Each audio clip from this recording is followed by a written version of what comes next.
Good evening.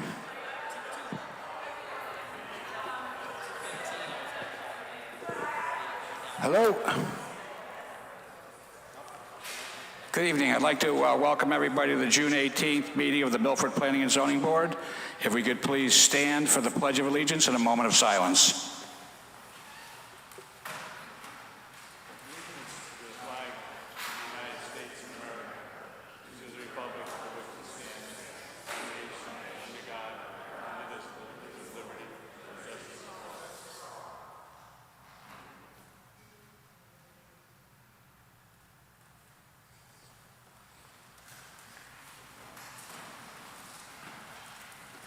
Thank you.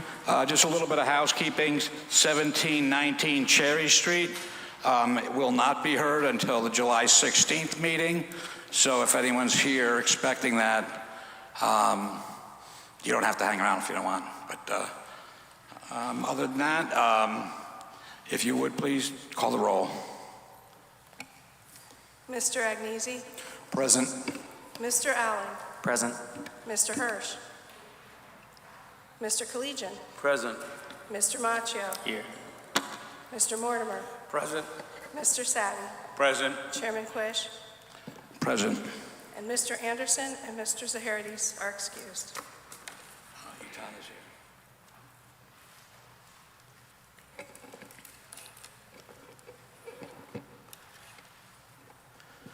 Our first order of business is 1 Chestnut Street, own R75 petition of Douglas Woods Jr. for a coastal site plan review to construct a single-family dwelling on map 29, block 589, parcel 26, of which 1C LLC and 3 Chester LLC are the owners. The applicant has the floor. Mr. Chairman, I'm going to recuse myself from this. Good evening. If you would just state your name and address for the record. My name is Douglas Woods Jr. And I'm also, you guys sort of speak into the mic. Our sound system isn't so great. Thank you much. My name is Douglas Woods Jr. It's 42 Roller Terrace, Milford, Connecticut, 06461. And would you like to tell us a little bit about this project? Sure. So we're going to build a single-family home there. It's already been subdivided into 2 lots. The first lot, 1 Chester, it's a 4-story with a garage underneath, 3 bedrooms, 2.5 bath, just under 3,000 square feet. Thank you. David, would you like to fill us in?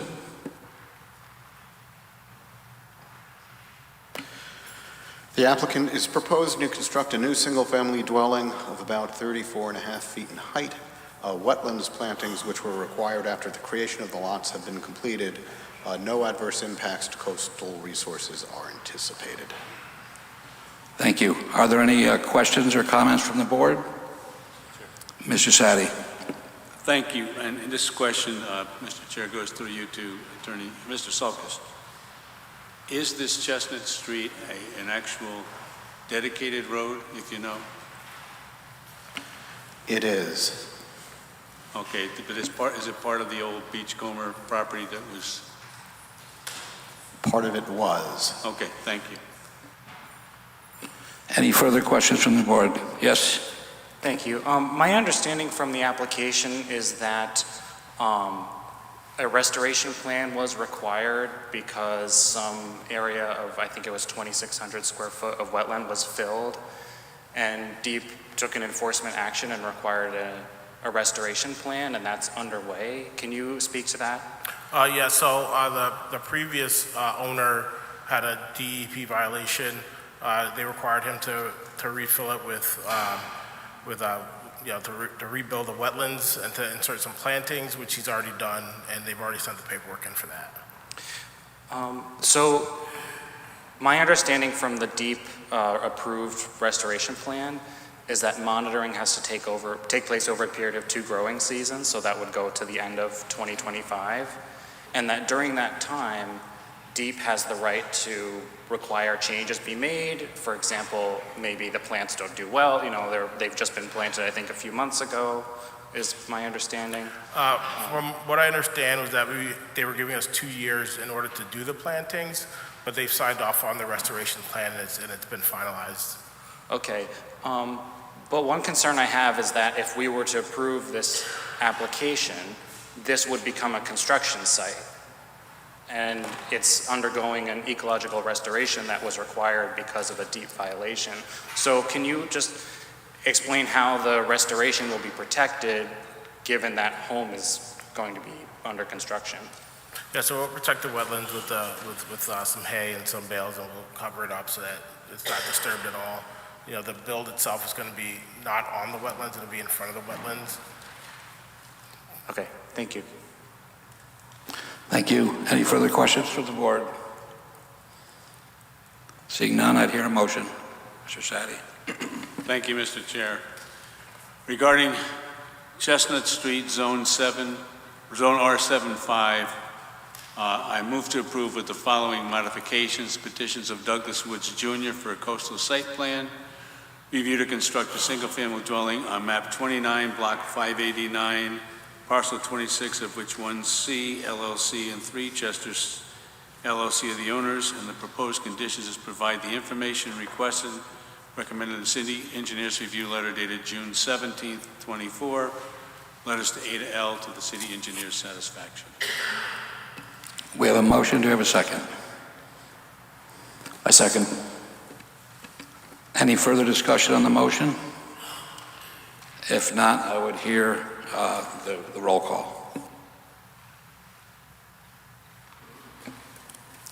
Mr. Agnesi. With the motion. Mr. Allen. With the motion. Mr. Hirsch. With the motion. Mr. Collegian. He has recused. Mr. Macchio. With the motion. Mr. Mortimer. With the motion. Mr. Sadi. With the motion. Chairman Quish. I'm with the motion. David? Did it pass? Yes, it does. Okay, very good. Thank you and good luck with your project. Thank you all.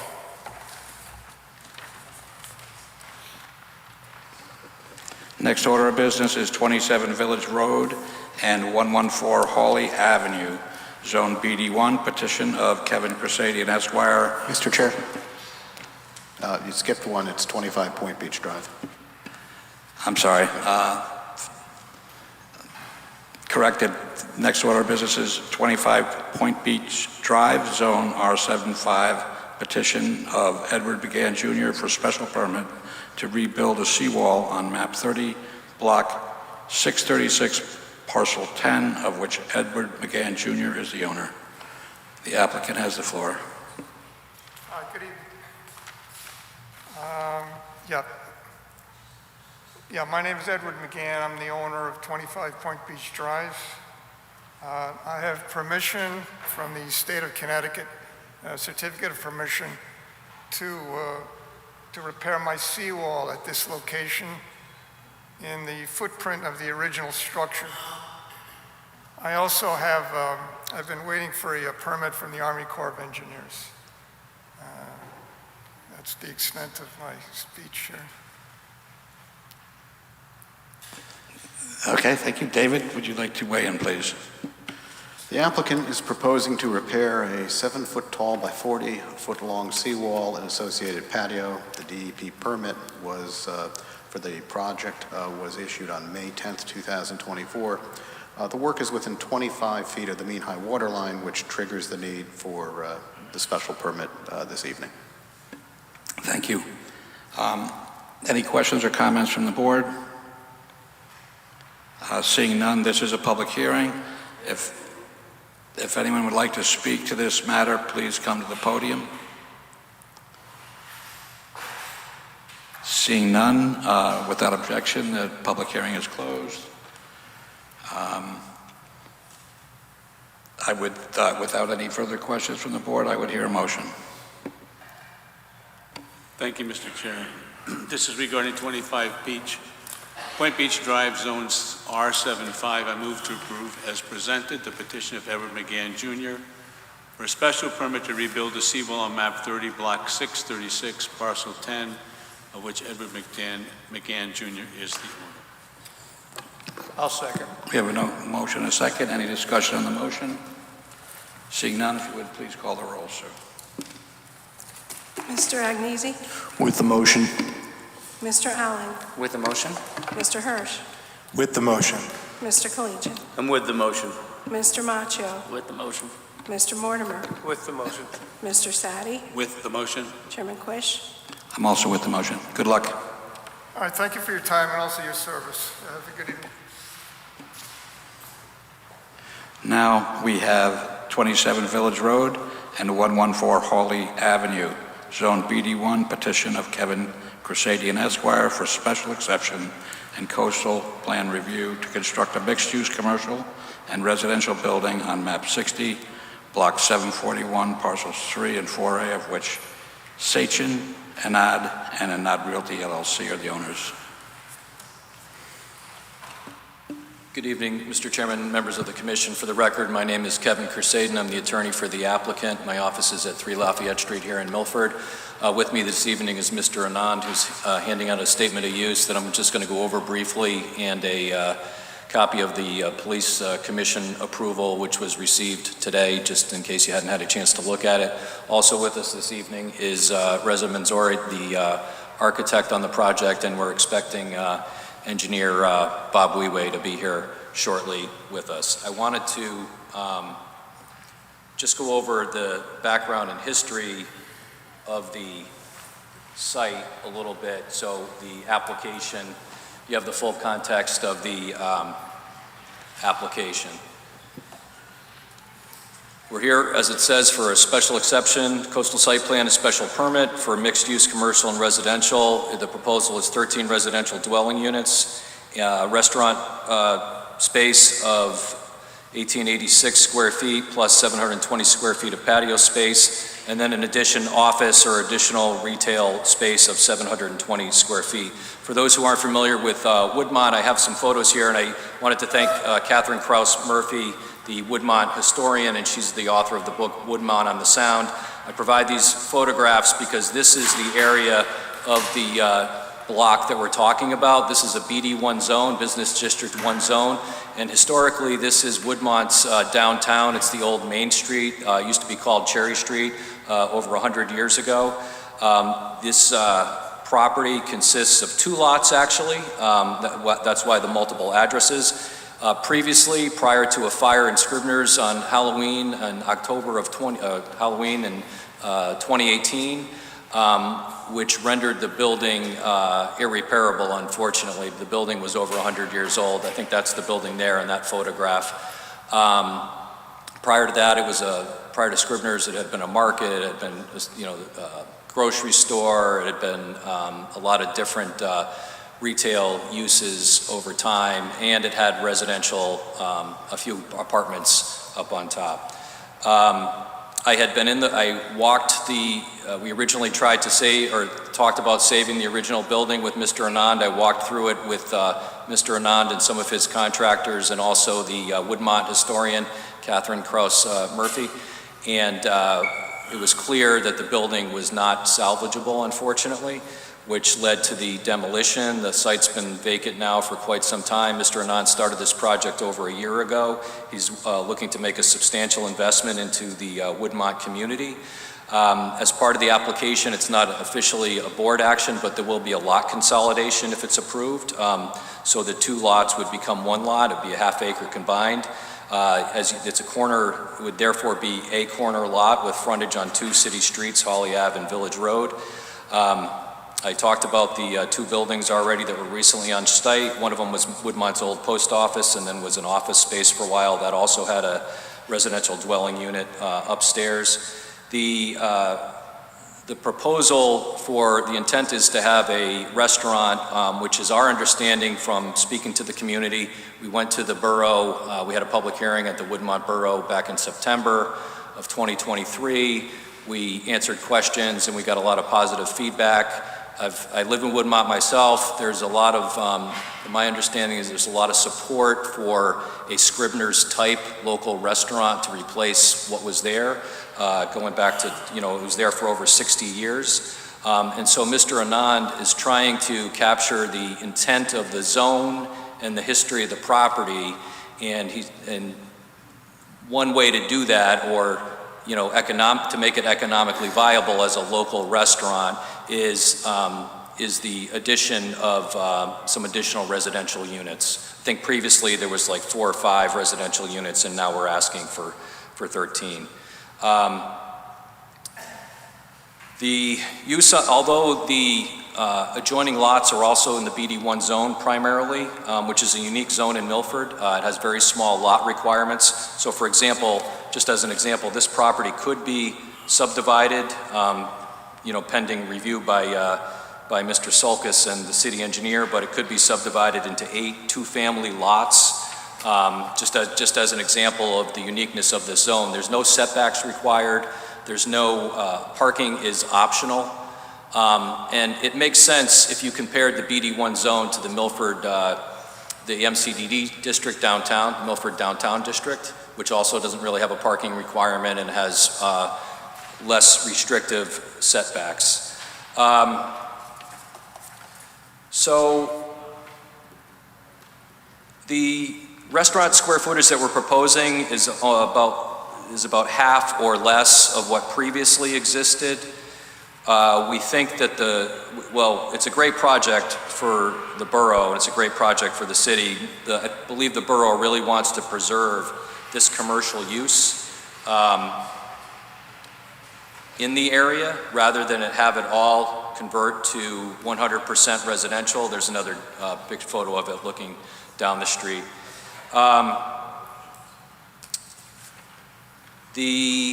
We've received sewer approval, we have fire department approval, we have Milford Police Commission approval. There's some conditions from the fire department, and there's some conditions from the city engineer. We have, Mr. Sulkus has reviewed this project numerous times with us. We have I don't know if Mr. Weiwei is present. No, our engineer is here. But pending your questions, I would turn it over to Mr. Weiwei, the site engineer, who would then be followed by the architect to discuss their parts of the project. Thank you.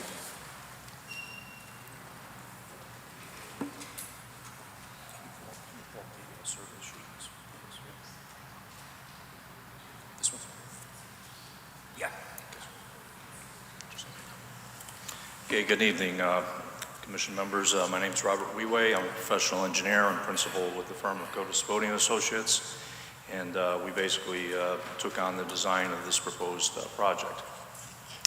The property contains approximately 0.4 acres of land and is bounded by Village Road to the northeast, Hawley Avenue to the southeast, and residential properties to the southwest and northeast. As Attorney Crusaden pointed out, the site was formerly home to Scrivener's Restaurant as well as several apartments. What was kind of unique with the site also is that in its previous state, it was almost fully impervious. Approximately 98% of the site was either paved or had rooftop areas associated with it. With that, there was no formal drainage system associated with the property. Everything just basically ran off the roofs and ran off the paved areas out to Hawley Avenue. So as the site exists today, the 2 buildings that were on site have been demolished. So what remains out there right now today is basically the old pavement areas, and some of that has been ripped up as well. So what's left with the pavement is proposed to be removed, and that will facilitate the development of the proposed project. What's also notable on the site also is that a portion of the property is located within the FEMA flood zone AE12, and that's depicted by a darker line that pretty much runs from the top of the sheet down to the bottom, about midway through the property. And again, that's approximate elevation 12 on the property. SB1.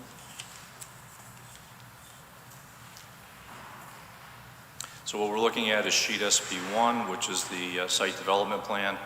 And what you'll notice on there is that we have 3 proposed buildings that are going to be situated on the site. The most northwesterly building will contain 8 residential units.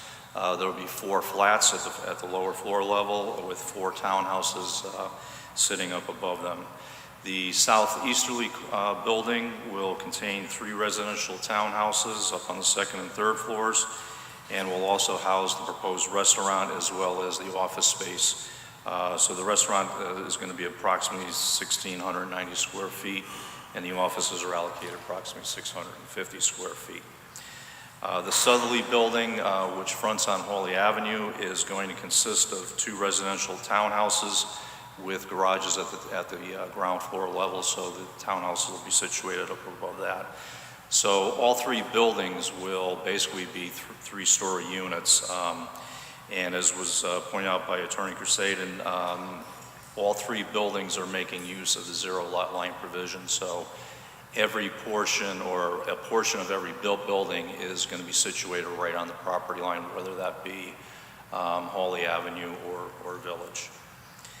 All told, we have 12 surface parking spaces, of which 1 will be dedicated for handicap parking. There will also be 4 internal garage spaces for the southern building. So those 2 units will have 2 dedicated garage spaces for each unit.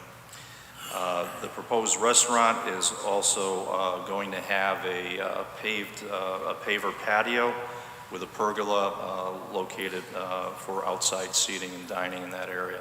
And that's basically located right down at the intersection with Hawley and Village, so you can see that on the proposed site plan.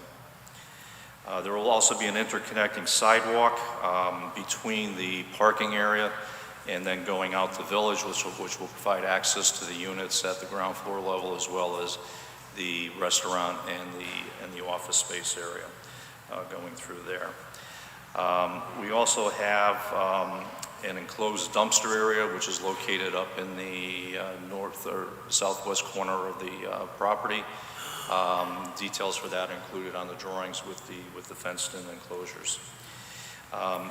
Another item that's somewhat notable is that Hawley Avenue right now is basically 1 continuous driveway apron. So from the intersection of Village all the way down to the property line, that was basically 1 big continuous curb cut. So vehicles would just enter through there and then park on the site at whatever locations were available for that.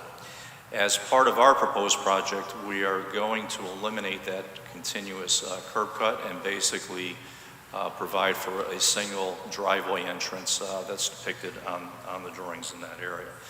We'll also be including sidewalks on both Hawley and Village, as well as on Hawley with the elimination of that continuous curb cut. That's also going to allow us to put in some additional green space between the pavement, the sidewalk, and the property lines. So overall, I think that's going to be a fairly nice enhancement to the project as it sits through there. SP2. So we're looking at sheet SP2 right now. That's the site grading and utility plan.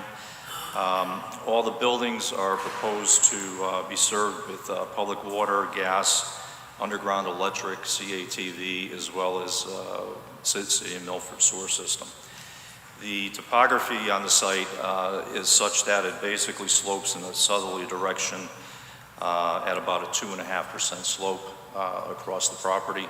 The high point is at approximate elevation 13 up at the northwest corner, and goes to a low elevation of approximately elevation 8 down at the southerly property corner. And as was stated earlier, the runoff right now is predominantly sheet flow and shallow concentrated, as there is no internal drainage system or network on the property. So basically, what falls on the roof would have run off through there, through the gutter and leader system onto the pavement, and then off the pavement onto mostly on Hawley Avenue. Now, with the proposed project, we're going to be decreasing the amount of impervious coverage for the site by approximately 13%. So that gets into the fact that we're introducing several landscape areas on the property, so those will be green areas. So with that reduction in impervious surface, will be also reducing volumes of runoff as well as peak rates of runoff, and that's due primarily to the introduction of the grass or landscape surfaces in those areas. So basically, our stormwater management system is going to deal with the water quality volume of runoff for the site.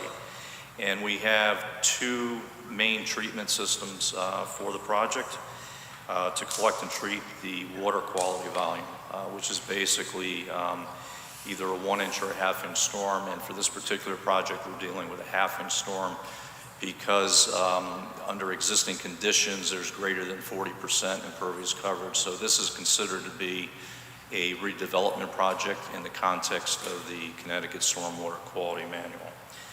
So the main system is going to consist of a hydrodynamic separator, and that will receive runoff from the majority of the parking area as well as all the rooftop drainage for all 3 buildings. That will, once the water gets into that hydrodynamic separator, that will assist in the removal of floatables as well as suspended solids. The discharge from the separator will be directed to a gallery system where the water will be further treated and stored within that collection system and allowed to infiltrate and recharge the water table in that particular area. Now, we do have a small portion of the driveway entrance itself. Just due to the grades, we weren't able to get that drainage to tie into the water quality system just because of the elevation factors. So what we've done in that location, we've provided for a trench drain, which will basically intercept everything coming across the driveway apron at the property line. It'll collect the water in through there and then discharge it through a gallery system also. And again, that's been sized to basically treat the water quality volume of runoff for the first 1/2 inches of rainfall. The overflow from both of the systems, as shown on the drainage plan, will be directed through a pipe system, and that pipe system will make a connection to the existing drainage system out on Hawley Avenue. We are proposing to install a manhole on top of the existing storm drain line on Hawley Avenue. So with that being said, the proposed stormwater management system is also consistent with DEEP's MS4 program, which the city of Milford is bound by. And we are fully compliant with that, and we are providing for 100% disconnection of directly connected impervious surface area from the developed portion of the site.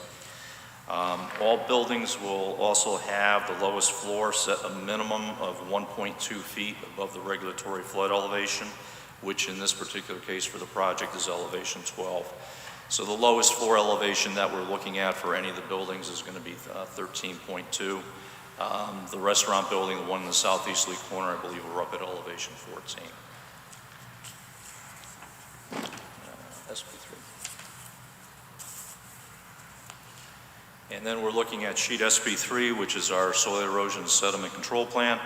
The measures are pretty typical that are going to be implemented here. There's nothing really unique to the site that would require any exceptional or additional soil erosion control measures. So we have silt fencing incorporated. We have a mud tracking pad coming in through the entrance. We're also providing catch basin protection for the catch basins that are out on Hawley Avenue during construction. And SB4. And Jeff Gordon from our office has provided for a detailed landscaping plan, which includes shrubs along mostly the perimeter of the buildings as well as the patio area. There will also be a total of 14 trees that will be planted. Most of those will be also along the site perimeter, and we do have a couple that are located internal, mostly between the 2 buildings on the northerly portion of the property.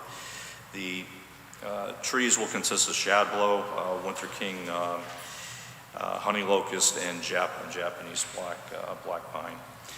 We've also incorporated several snow shelf areas, and those have been identified on the plans for stockpiling of snow during the winter months as may be needed for the project. And we have sheet SP5 now, which is our lighting plan. And this plan basically includes the details for the lighting as well as the photometrics, which demonstrate for zero flood shed onto any of the adjacent properties. We have a total of 5 fixtures proposed. 5 of those will be wall pack units and 1 will be a pole mount fixture. The wall packs will be set to a 15-foot height on the buildings, while the pole mount, which is up in the area of the dumpster pad, will be set to a height of 13 feet. And that's basically a quick rundown of the project with regards to the civil aspects of it. We have our architect with us that can walk you through the architectural elements of the project. All right, thank you for that. Are there any questions for the site engineer? Yes, Mr. Sadi. Thank you. Good evening, Mr. Weiwei. I want to concentrate. We have a 2-page document we just received today, and actually just tonight. Total number of residential units that will be on site if we approve is going to be how many, please? Would be 13. 13. Correct. And then you talked about the parking. And the document we received said there's going to be 12 surface spaces and 4 underground parking spaces. Correct. If there's a restaurant that goes in there, those parking spaces could be used by those going to the restaurant, or they're only for the people in the residential units? It's been, the intention is there for the residential units. Okay. And again, I'm familiar with the area, and as a matter of fact, I appreciate Mr. Kersaden indicating that you live there, because I thought I saw you in one of the pictures from the historical ones, but I do think it's important to recognize I didn't think anyone would notice that, but yeah. But the concern I do have, and it comes up with the police report, and either one of you can explain this, that those curb cuts were important. Most people at night, those businesses were not being occupied so they could park there. And they have a concern for parking issues. I understand our regulations are somewhat limited also, but how are we going to have this successful restaurant have parking for everybody who wants to come there? So there's a couple, and this is one of the things that came up at the Woodmont Borough meeting as well, Mr. Sadi. So it's been that way with a successful restaurant for many years with Scribner's. That was one of the, going back many years, that was one of the few restaurants in Milford at the time, or one of the few popular restaurants in Milford. So it's always been tight parking with that restaurant use, but there's a couple of things. Number one, the municipal lot, there's a municipal lot, the next property or 2 over, that has 32 spaces. There is parking on certain spots on Holly Avenue, and like the traffic sergeant had mentioned. It's also been historically a community walking spot, or in that neighborhood or that area. I also think that the proliferation of using Uber and other types of methods will limit the amount of parking spaces required. But then lastly, the retail space is actually half or less than what the restaurant space, square footage, is half or less than what Scribner's was. So the amount of business or people that can actually frequent the restaurant would be substantially less than what Scribner's was. So we think that we have it all, we have that part of it would be acceptable and work. Yes, there'll be times when people will have to park a little bit away and walk, or not be able to find a parking spot. Thank you. And the last area I just want to get into, what would be the applicant's position on affordable housing of these units, a percentage of them being affordable? So the applicant right now is not in a position to do that because in order to make this project work with a local restaurant, the location, the size, the square footage, the traffic patterns, and this is not a place where you're going to have a national or a regional restaurant. So it doesn't have the franchise appeal or the advertising or the popularity. This is going to be like a local watering hole. Scribner's was much more than that to a lot of people. It was it was a great restaurant for many years. But in order to make this work with a small restaurant footprint, which the 1,800 or 2,600 with a patio square footage for the restaurant I've talked to, there's been some local Restaurant people in Milford have had successful restaurants in Milford for a number of years, have reached out and being interested in potentially talking to Mr. Anand if this were to be approved. What you can charge for rent, and this is not my area of expertise, but I'll leave it to Sonny if he wants to weigh in on it. It has to be balanced with the residential, the income from the residential apartments. Otherwise, we're not going to be able to sustain the restaurant because of all of those factors. Thank you very much. Mr. Chair, I have no further questions at this time. Thank you. Any further questions? Good evening, Mr. Kasabian. Good evening. I understand the fire department has some conditions. Could you go into that, please? So, the fire, we agree with the fire department's conditions. I think one of them was that they wanted to keep the curb cuts the same because they didn't want, which is what the plan is, because they didn't want to have an issue with the overhead wires on Village. I'm just looking for the rest of the fire department comments if I have it here. I'm not sure if I... Just give me a moment, please.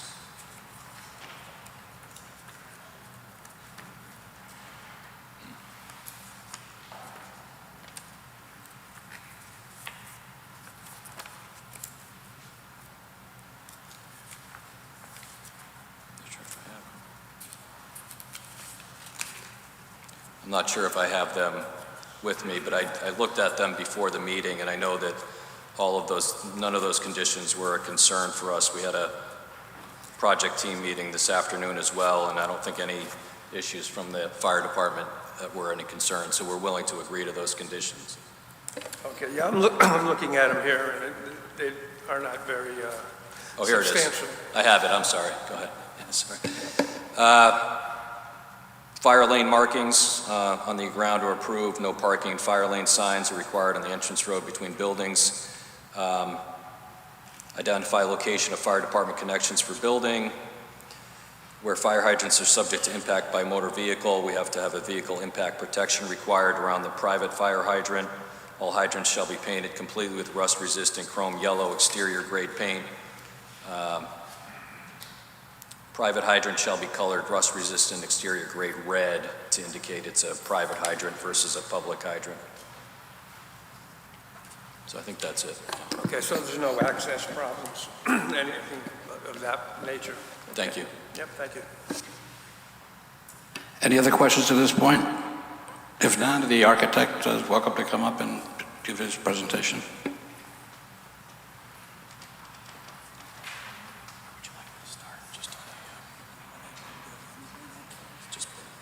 All the way down to the rendering. This? My name is Reza Manzouri, principal at Manzouri Architect in Rocky Hill, Connecticut. I have been working with Mr. Anand for a while to try to develop a set of comprehensive plan that fits the neighborhood and also create a harmony with the neighborhood. Each of them are a little bit unique, but yet, they all complement each other. We have 3 different buildings, and this building that you have, this is just a rendering of what's going on. We have 4 one-bedroom flats on the main level, and we have 4 townhouses above it. And these units are a compromise of some architectural cedar impression, siding with some batten board, with some vinyl siding, some vertical, to try to break up the facade so we don't have this, this big building looking. Is all uniquely situated in the side. And then the next building, and this is the building where the restaurant will be. We have the pergola that will be extend out. This one will have basically the townhouses above. There's nothing on the first floor. Restaurant on the left and a small retail / office on the right side. And then on the third building, oh, you don't have it? Okay, we can go back to architecture.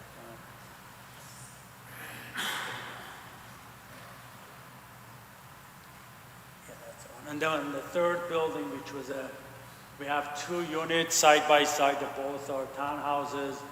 with the parking underneath 4 parking, and these are the 2 buildings that situated on the left side when you come into the entrance. And these are kind of complements with the rest of the design.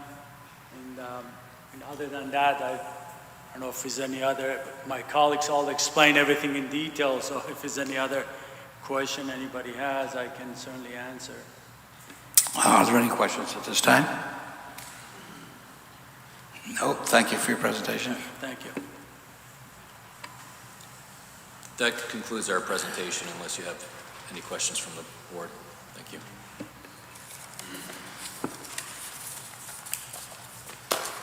So this is a public hearing, so if anybody from the public would like to come, if you would please state your name and address for the board.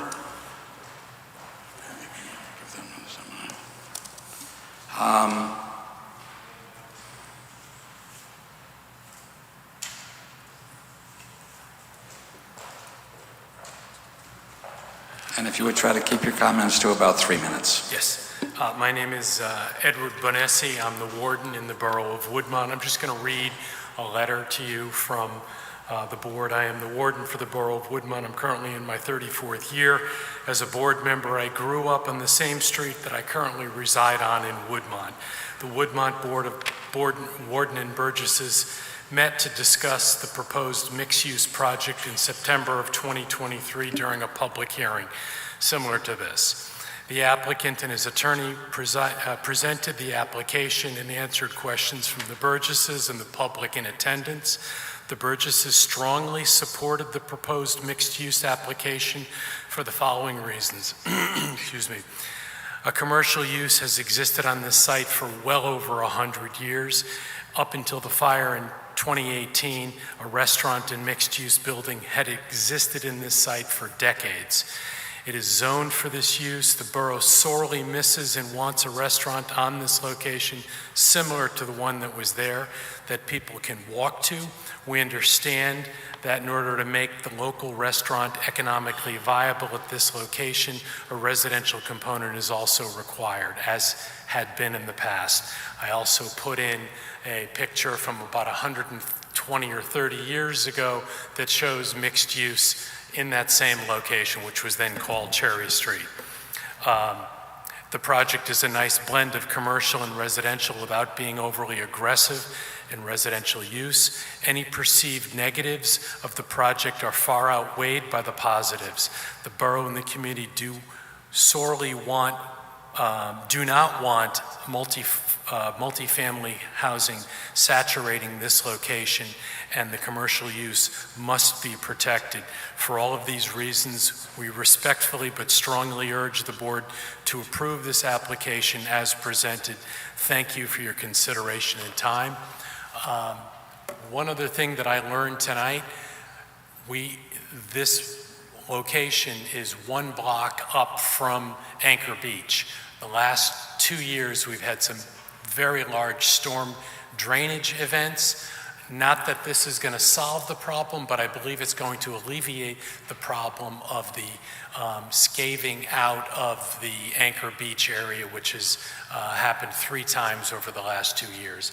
And the other thing I want to add is we've had a tremendous amount of very heavy residential 830G and non-architecturally driven new construction in the borough, and we're welcoming this with open arms. Thank you. Thank you.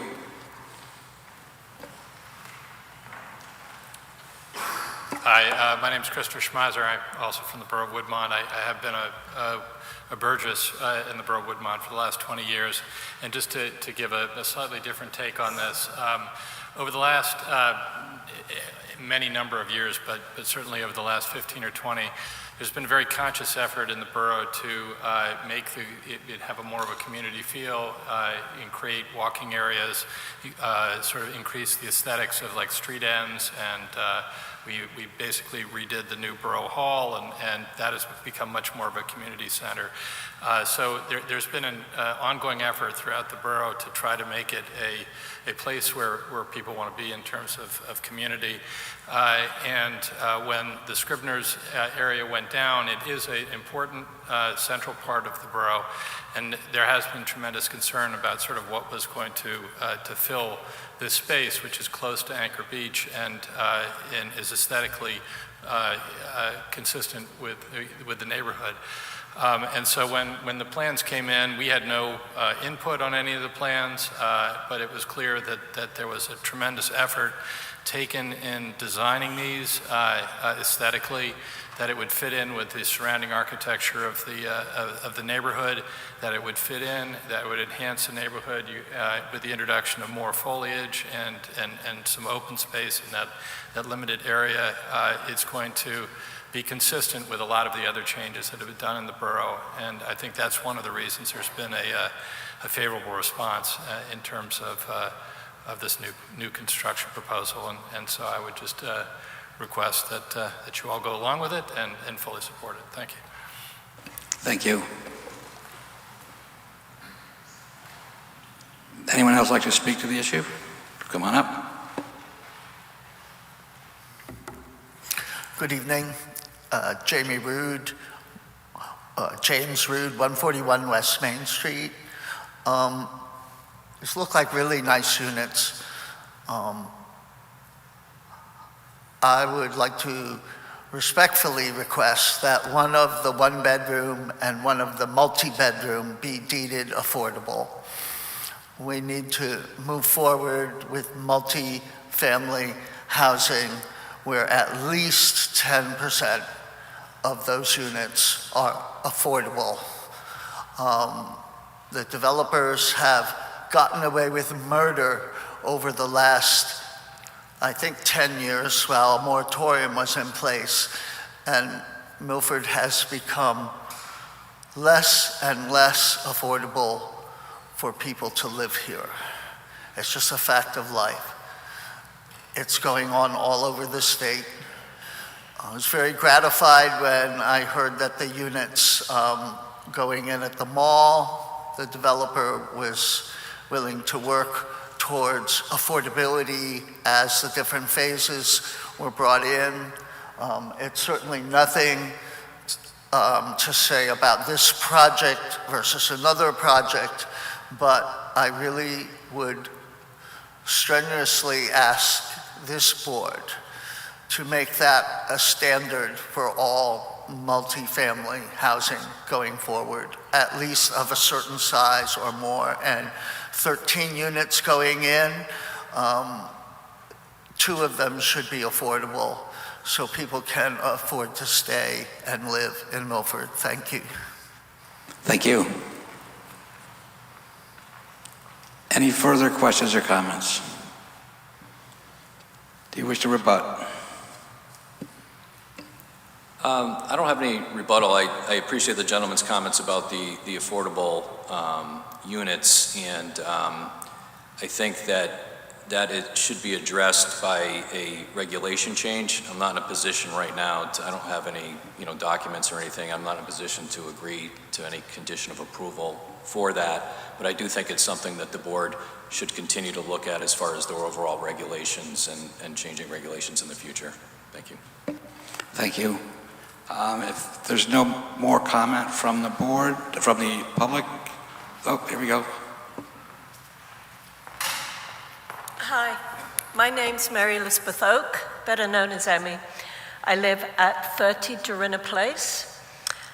I would just like to point out, when it comes to people that work in restaurants, they're at the bottom of the pole of income that work inside the restaurants. So, where do they live? Affordable housing is needed. Thank you. Thank you as well. Anyone else from the public like to come up? Seeing none, without objection, the public hearing will close. Okay. Are there any questions or comments from the board at this time? Mr. Chairman, I live 2 blocks from Scribner's from this location, And I can echo what the people said.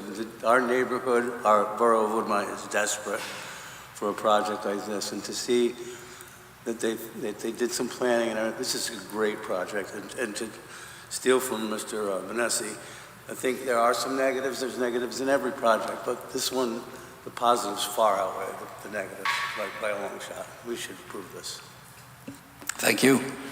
Any further comments? Seeing none, I hear a motion.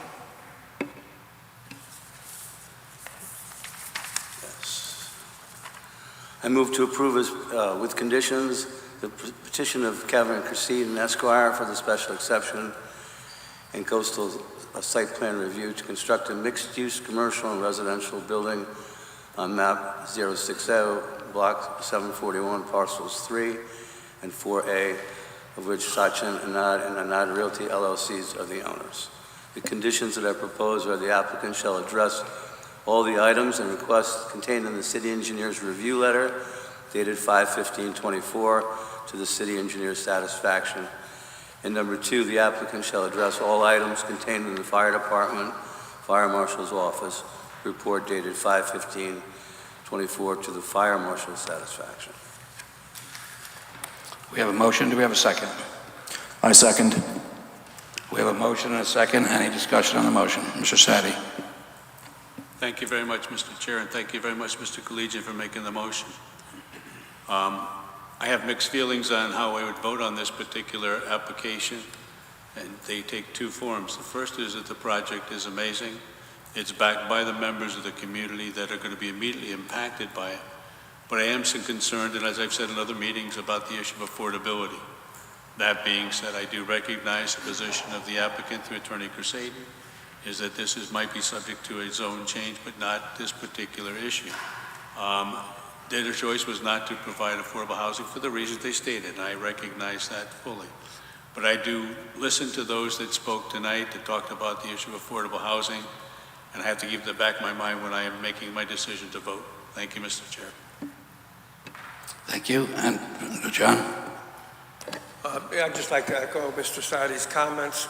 I think this project, it looks like a great project, but it does underscore the need that we need to come up with a solution to the affordable housing program.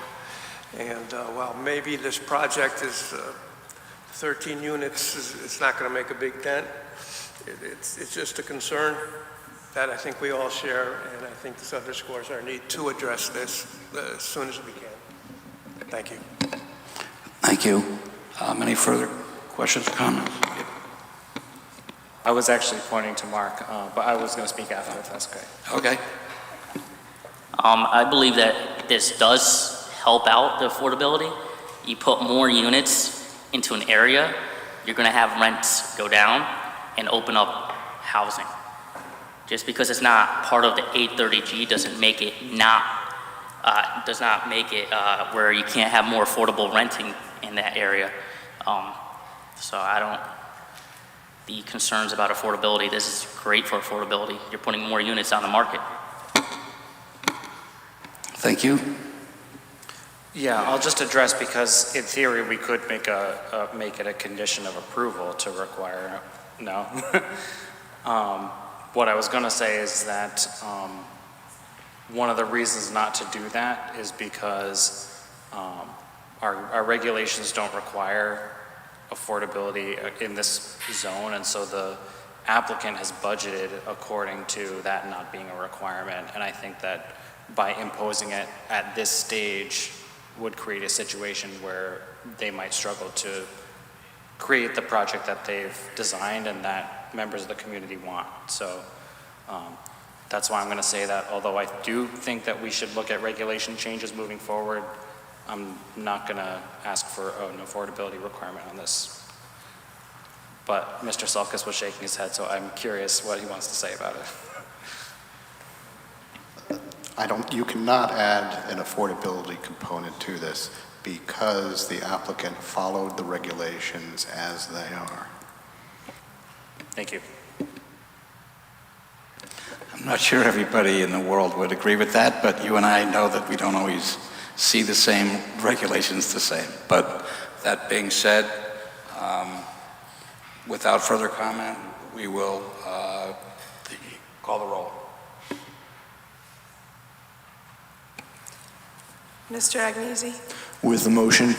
Mr. Alling, With the motion. Mr. Hirsch, With the motion. Mr. Collegian, With the motion. Mr. Macho, With the motion. Mr. Mortimer, With the motion. Mr. Sadi, With the motion. Chairman Quish. I'm also with the motion. Good luck with your project.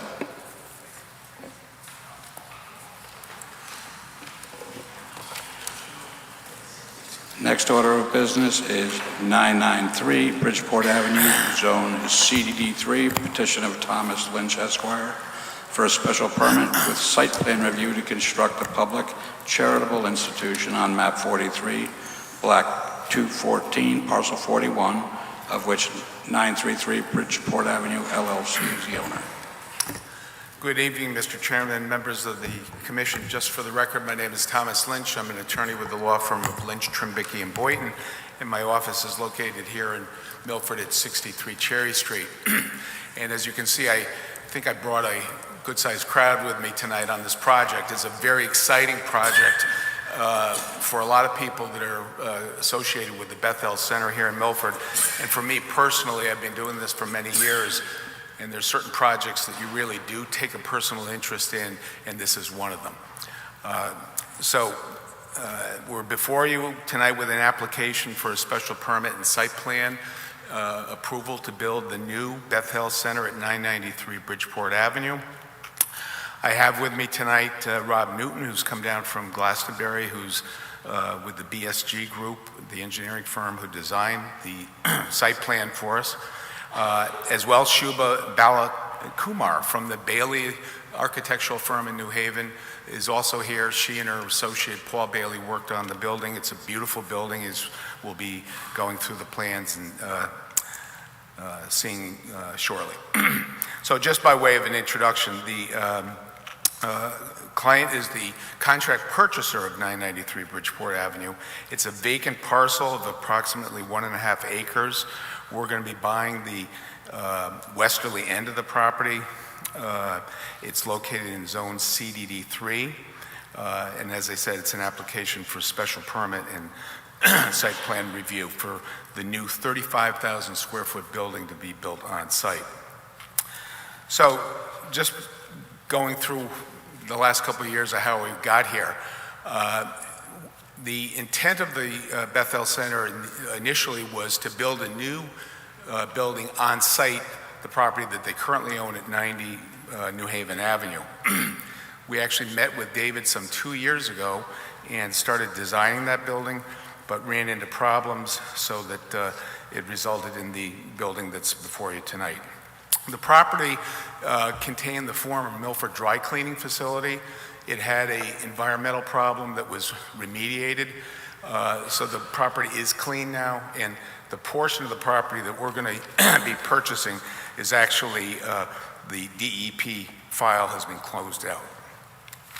So I'm going to turn things over to Rob. I'm going to come back and speak more about the Bethel Center itself and its mission.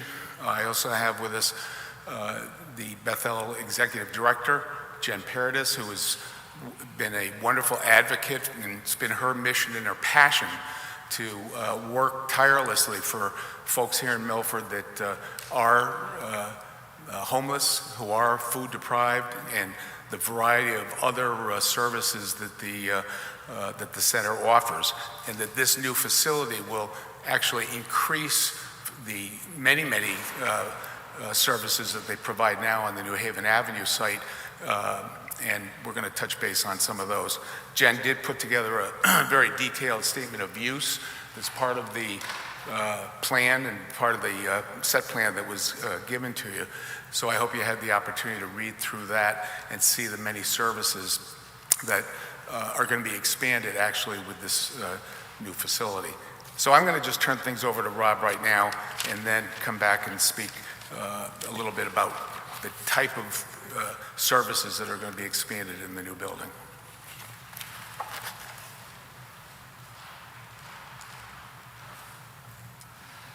Thank you. My name's Rob Newton. I'm an engineer with the BSC Group in Glassbury, Connecticut. So as we kind of just mentioned, that we are purchasing about a little over a third of the acre of the property there. The site plan, the building location, we do meet all the zoning setbacks for this zone. The zone right now, the property right now is mostly vacant. A remnant building, some remnant pavement has been left over. Those will be removed. The site will be stripped with all of the erosion controls required for the Connecticut guidelines. The site plan, we have one entrance off of Bridgeport Ave where we'll, if you can bring up the site plan, it'll be a little bit easier. One entrance onto the property. We are providing 20 total parking spaces for the use. One handicap space, so it's 19 regular spaces, one handicap space. The site is situated that we have allowed a dumpster location at the rear end. The fire truck, we've worked with the fire marshal to get a fire truck access into the property, back and actually into the kind of the entranceway to the building, which will be designated as no parking, and then be able to pull out. This will allow free movement of the emergency vehicles in and out of the property. There are two main entrances to the building. One where we can see right in that location. There's also a northern entrance where some of the residents, some of the people who may be staying at the facility will be able to use. Right now, the site does not have any drainage facilities on it. The site slopes from the roadway to the rear of the property. We are proposing to capture the majority of the stormwater that will hit the property and then infiltrate it into an infiltration system right in the center, capturing the stormwater from the parking lot and from the building itself.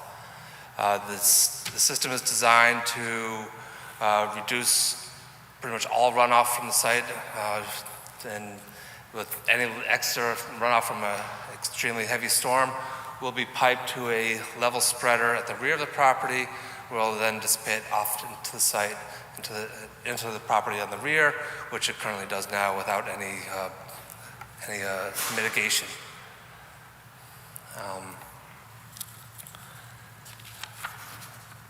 I'd like to quickly go through from the utility standpoint. All utilities are coming in from the roadway. There's a sewer lateral that already is coming onto the site, which will be reutilized. Water and electric will be brought in to the property right from the site. And the WPCA flows are submitted and approved by the Sewer Commission. There is and Shuba, maybe the architect maybe will describe a little bit more, there is a playground on the 4th floor of the building to allow some recreation for the children on the property as well. Landscaping, fairly minimal landscaping on the property. There's various plants within the 10-foot buffer on the south side of the property. Again, the property is surrounded on the 3 sides with a 6-foot high fence. So there's some minor landscaping in and around the entranceways and along the property edges. Along the eastern edge, you can see we are fairly close to the property line. That edge will be river rock, so it'll be low maintenance due to its tight location against the other property. I guess to touch base on some of the site lighting, there are 3 light poles on the site, no spillage of light off the site. entry onto the other properties. We do have one comment from the engineer who reviewed the plans.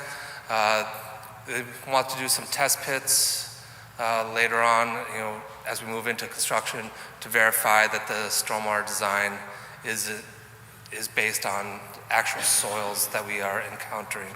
Our design is based on mapping and the soil knowledge of the area, but he would like to see some actual test pits, which we were very happy to do so to confirm the design is appropriate.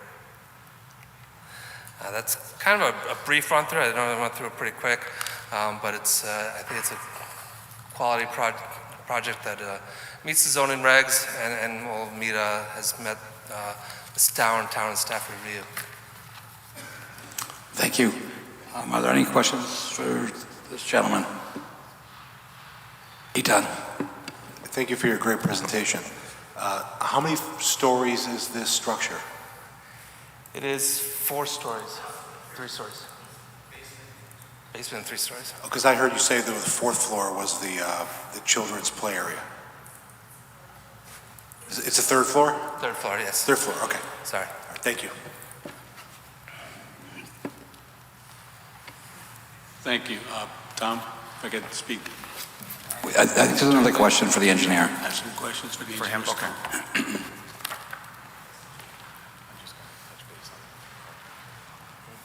Thank you again, and very good presentation. I'm concerned about the fire department access.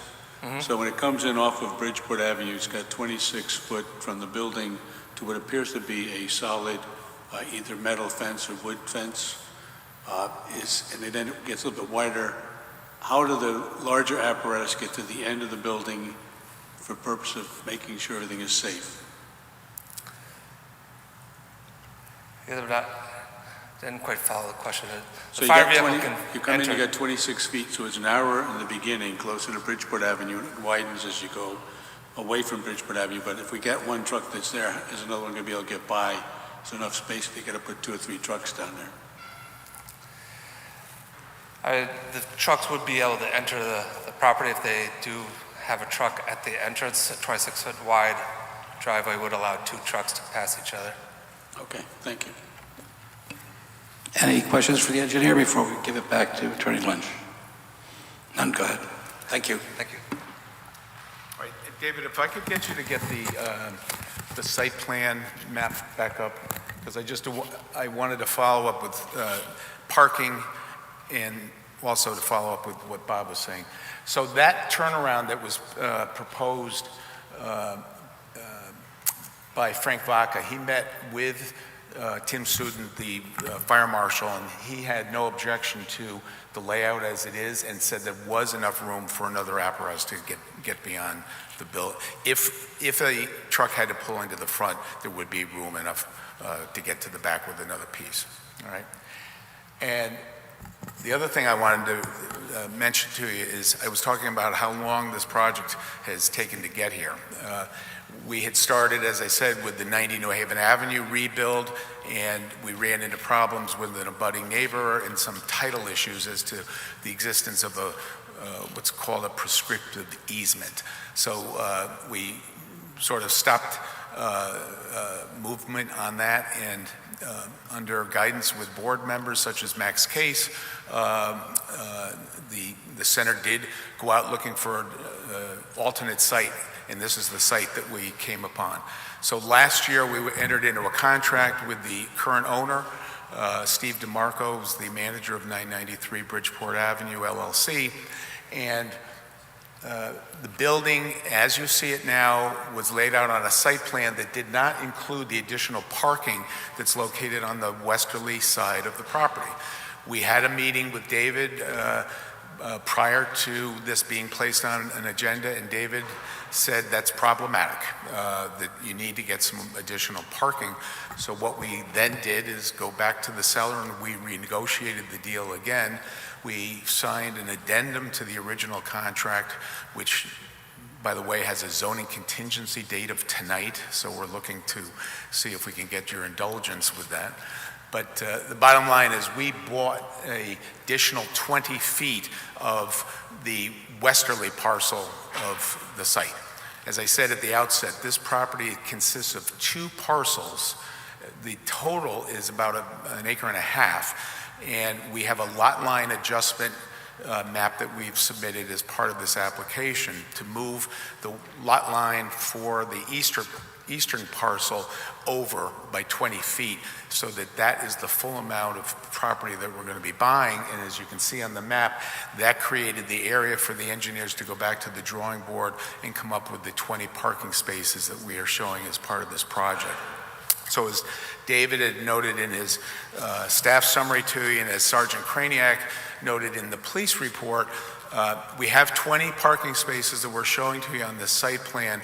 Under section 514 of our regulations, we're saying to you that based on the use that the Bethel Center has, and they have a long-standing history and knowledge of the type of parking need that they have, the individuals that utilize the services of the Bethel Center tend not to have cars, all right?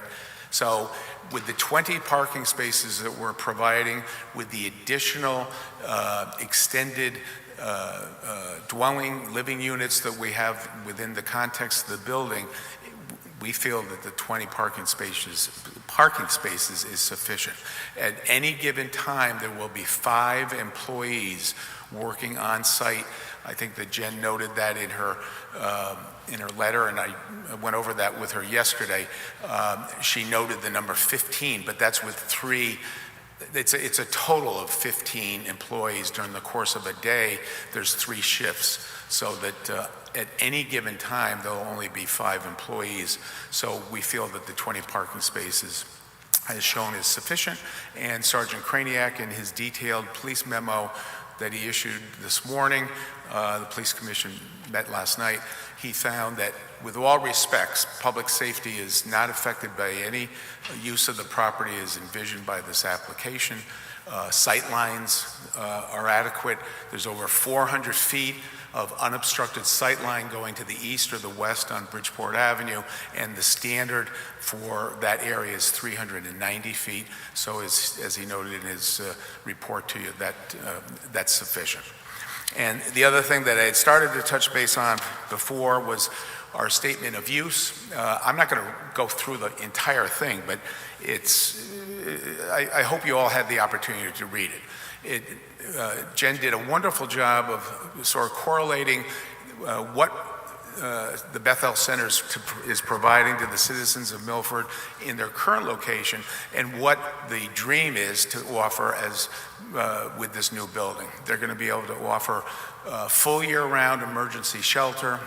They're going to have expanded services so that there isn't time limitation on families that are seeking help in times of emergency, whether it's domestic violence or whether it's economic. And the services that are going to be provided in this building are going to be greatly expanded, and it's going to be just a fantastic addition for the city of Milford. And I think you're going to hear shortly from some folks that, again, have great passion about the mission of the Bethel Center. And, many people here tonight are volunteers. They either have worked at the center or they're on the board of directors of the center, and they're a very, very passionate group. So this building is really going to help address a need that exists in the city. So with that, the architectural drawings were up, and Shuba, if there's any questions that you may have, but it's pretty, a picture speaks of 1,000 words. She has the floor plans and she has the elevations of the building, and if anybody had any specific questions, she could address them. But other than that, that's pretty much the extent of our presentation today. If board members had specific questions relative to the operation of the center, Jen is here and she can answer those far better than I can. So. Great, thank you. All right, thanks. Are there questions from any of the members of the board? No, I think the package in the presentation is quite clear. And seeing none, this is a public hearing. Mr. Bush. Yep.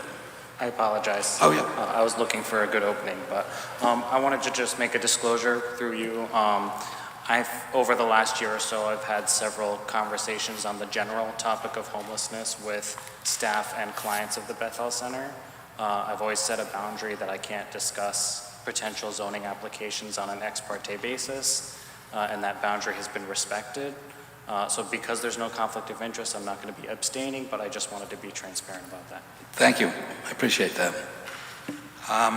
And so if you would just state your name and address for the board and try to keep your comments to about 3 minutes. And I see an awful lot of people here. If you agree, and we have 30 letters all in support. So I don't think we. Yeah.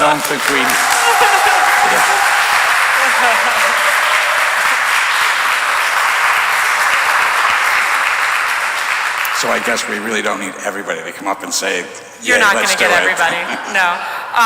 If you'll indulge me just for a second, my name is Jennifer. Thank you. My name is Jennifer Paradis. I'm the executive director of the Bethel Center. I've been working in this community at the center for I'm in my 10th year, and I am in love with the city of Milford and come into work every day with the privilege to be here. So I really appreciate that. I'm a resident of Hamden, so don't shame me for that. You do have a better shoreline. Just very quickly, I wanted to talk about why we ended up here. And I will keep this brief, but the center has been a part of this community for over 40 years. And when we originally opened, it was with the understanding that homelessness and food insecurity were a part of this community and really needed appropriate services in response. Over the past 40 years, we've grown from those 2 core programs, an all-volunteer operation, to 6 core programs, serving nearly 50,000 meals last year and hundreds of folks in our emergency shelter programs and hundreds more in our homeless prevention programs. And that's really a testament to you all and all the citizens of Milford that are doing this work. I really respect the conversation happening around affordable housing, and I'm very grateful for it. And the work that we do at the Bethel Center is to ensure that those folks who are most marginalized and most vulnerable in this housing conversation are not left out, and that the appropriate resources are available to serve this vulnerable population. And what does that mean? That means exactly what you see in this building design.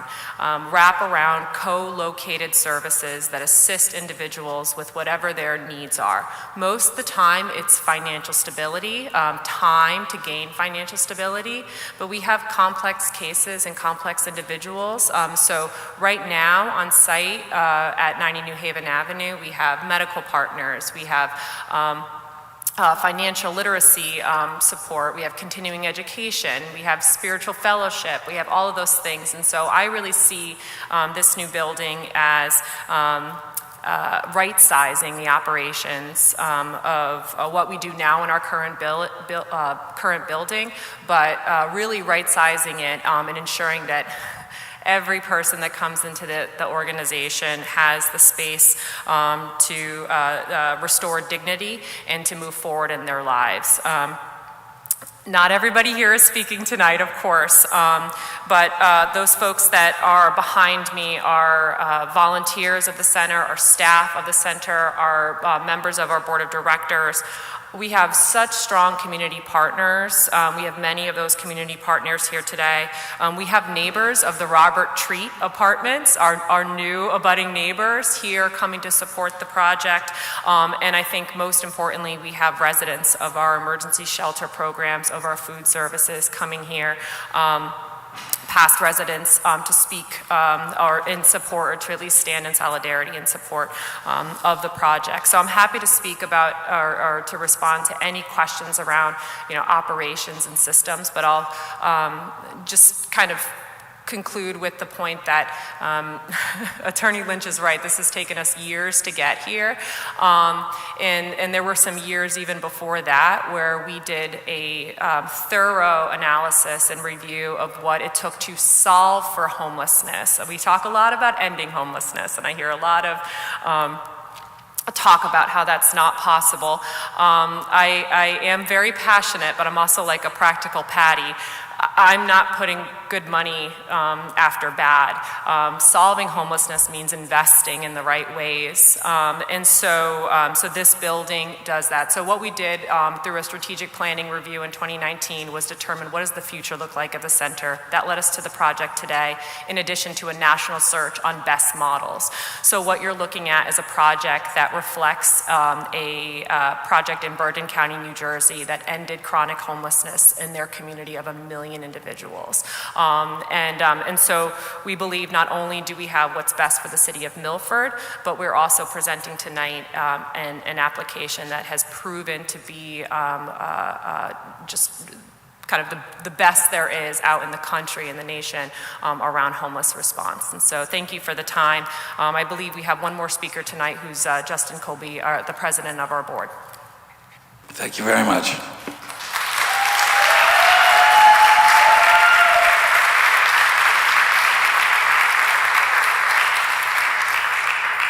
Hello there, Justin Colby, Milford resident, Oyster Landing Road. I'm here representing the Board of Directors. A bunch of us are here tonight. I think you heard from many more of them in letters tonight. And our board is a very active volunteer board. We're also joined by volunteers and staff members, even some residents. And, you know, really, I think you can tell a lot about a community by the way they treat their neighbors.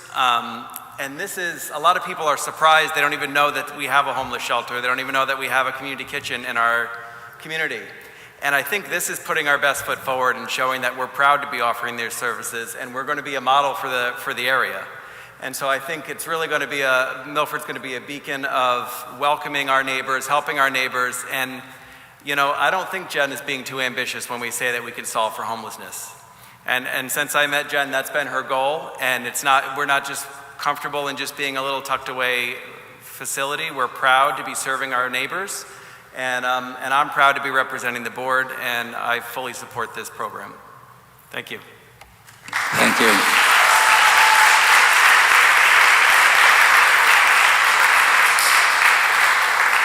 I'd just like to thank you all for all the work you do. It is just exceptional, and for me, this is a huge step forward, and this will be a game changer in my mind, and I applaud all the work that you folks do. Are there any comments or questions from the board at this point? Seeing none, and thank you for the input. We will close, without objection, we'll close the public hearing. And without... Mr. Chair? Yep. You should ask the public if they would like to speak before you close it. Okay. Anyone else like to speak? Come on up.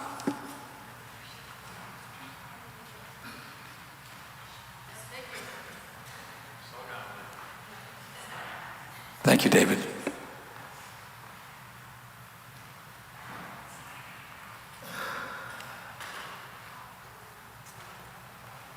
My name is Lorna Sura.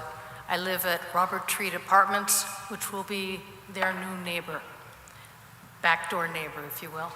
I'm also the incoming president-elect for Milford Rotary, and we serve once a month. We go and we create a meal and serve the food insecure.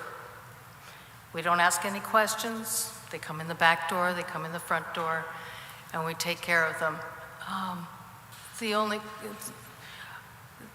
There's a couple of concerns. I'm speaking for those that cannot speak. There is a family of groundhogs that will be displaced.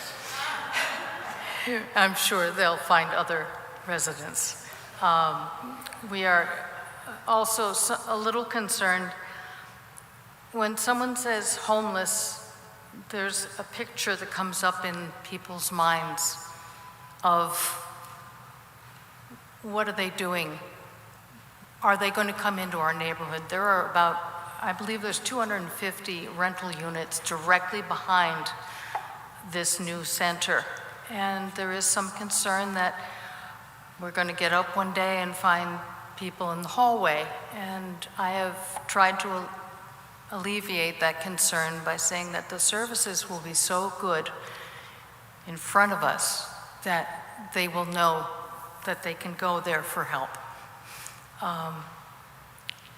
part of Milford Rotary is service above self, and I believe that this center is also doing that. Thank you. Thank you.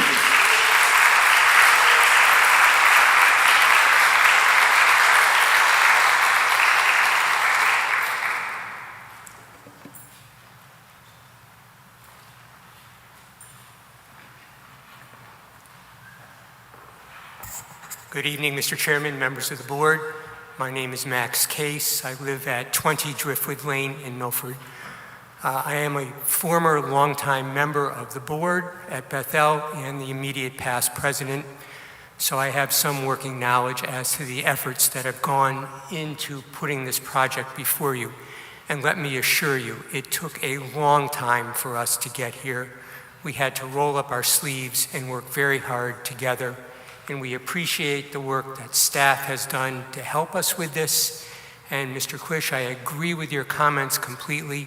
We will all be proud of this project when it's approved. So I urge you to approve this project, and I thank you for your time. Thank you.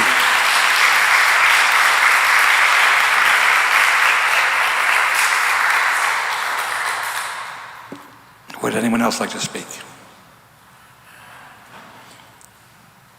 Seeing none, we, without objection, will close the public hearing. And without questions or comments, I would hear a motion. Mr. Sadi. Thank you. Mr. Chair, regarding 993 Bridgeport Avenue, I'm honored and privileged and very happy to make a motion to approve as presented the petition of Thomas Lynch Esquire for a special permit with site plan review to construct a public charitable institution on map 43, block 214, parcel 41, of which 993 Bridgeport Avenue LLC is the owner. Thank you, Mr. Chair. We have a motion. Do we have a second? Second. I will second. We have a couple seconds there. Sue, if you would please call the roll. Mr. Agnesi, With the motion. Mr. Allen, With the motion. Mr. Hirsch, With the motion. Mr. Collegian, With the motion. Mr. Macho, With the motion. Mr. Mortimer, With the motion. Mr. Sadi, With the motion. Chairman Quish. I'm also with the motion. Thank you for all your work.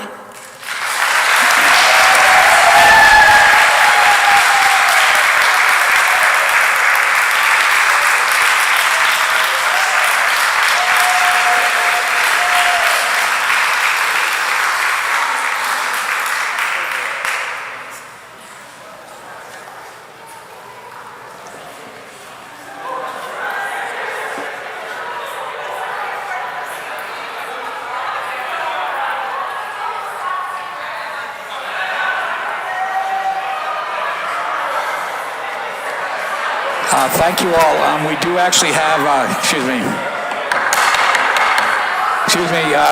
we have a little bit more business to continue, so if you could take your celebration outside, I'd appreciate it.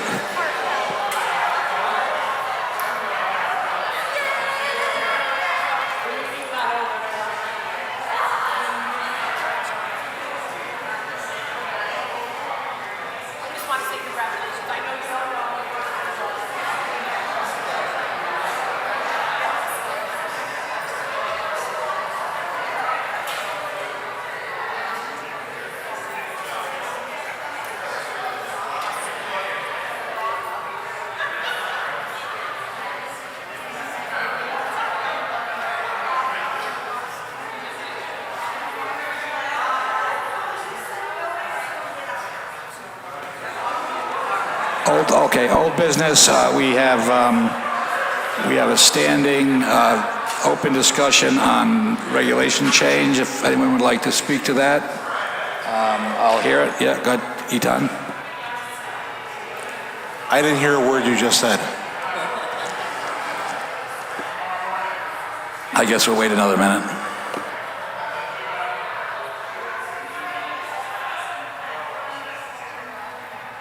So old business is a standing open conversation with regard to potential regulation changes, language adjustments. Does anyone have anything they want to speak to? Yep, Mr. Hirsch. Yes, Mr. Chairman. I think we heard multiple opinions on the issue of multifamily housing in relation to that proposal of 27 Village Road and 114 Holly Avenue. You heard Mr. Macchio's opinions, we heard the opinions of Mr. Sadi, we heard the opinions of Mr. Alling, we heard the opinions of Mr. Mortimer. I think that as an entire board, we need to, I believe, look at our regulations as it relates to multi-housing units in this city. And I'm not saying just in Milford or the neighboring towns, but perhaps the zoning boards in the state may need to do so. Thank you. Anybody else want to chime in at this time? Other than I agree 100%, I don't have anything to add to that, except we definitely need to take this up. Well, I would ask staff to come up with a roadmap and a recommendation for if we need to have several steps to get us down the road, if you would, at the next meeting, present us with a roadmap and what you recommend for the first step. That's fine. Yeah, we have actually sort of in the can a proposed first step, which would involve the CDD 3 zone, which was discussed at the subcommittee meeting. But from hearing that, something like that should be brought to the full board, then, I can polish that up. And Yeah, I think that makes the most sense, is to bring it in front of the full board, and that's what we'll go forward with. Thank you. Yep. Liaison report. Mr. Chair. Yes, Mr. Hirsch. The CDD 3 zone is but one zone in this city. The application before us today, 27 Village Road, I believe, was a BD1 zone.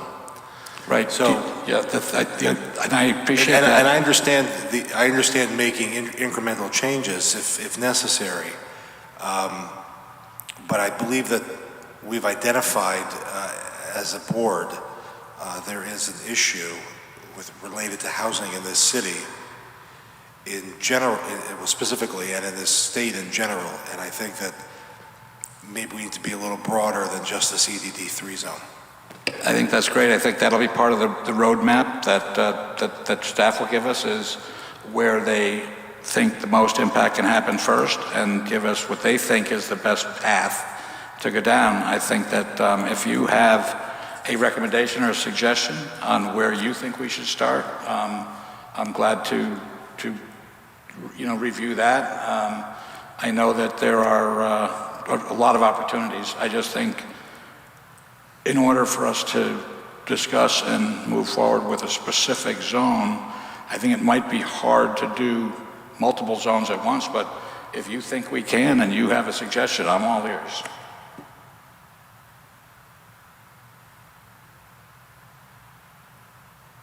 And you don't have to, if you want to give it consideration and come back with next meeting with things that you feel are the right way to go, then we can discuss it along with the roadmap that the staff brings us. And anyone is invited to do that as well.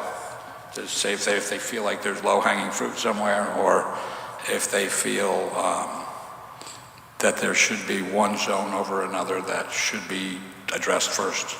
Or if someone thinks we can address 2 or 3 zones at once, or if we go full on and have all affordable housing, have a minimum all residential, multifamily, have an affordable component, that can be brought up at any time too. So it's not up to me, it's up to you guys. You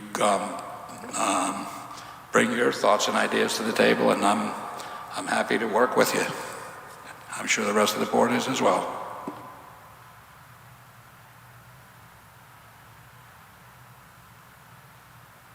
Liaison report. Thank you, Mr. Chair.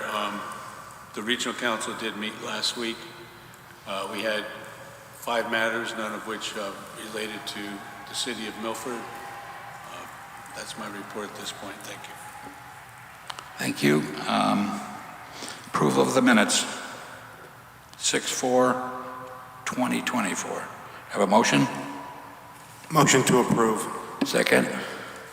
Second. All those in favor? Aye. Opposed? None? Chair's report, I have none tonight. Staff report? None this evening. Okay. We are adjourned.